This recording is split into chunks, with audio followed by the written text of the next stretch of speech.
সেদিন তো আমার এই ব্রাইডকে সাজাতে গিয়ে অজান্তেই আমি মুখ্যমন্ত্রীর বাড়ির একদম সামনে চলে গিয়েছিলাম।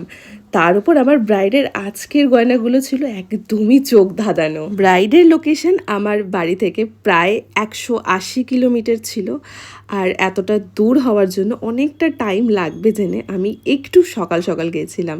এই যে দেখো, কোলাঘাট ব্রিজ ক্রস করেই আরও 1.5-2 ঘন্টা পর আমি অবশেষে ওর লোকেশনে গিয়ে পৌঁছালাম। বিশ্বাস করো, ওকে দেখে যতটা না অবাক হয়েছি, যখনই ওর সমস্ত শাড়ি গয়না এগুলো বার করলো, আমি ভাবলাম এটা কি, মানে এটা আজকে কিছু হতে চলেছে সিরিয়াসলি।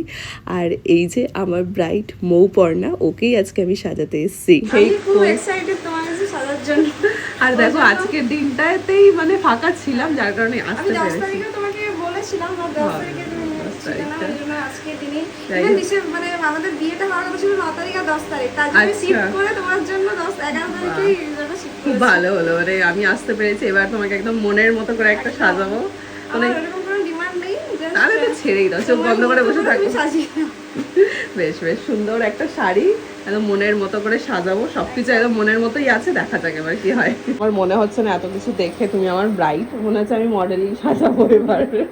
যেরকম ভাবে মানে তুমি সবকিছু মনের মতো করে নিয়েছো, আমি ভাবতে পারিনি সিরিয়াসলি। শুধু যে জুয়েলারি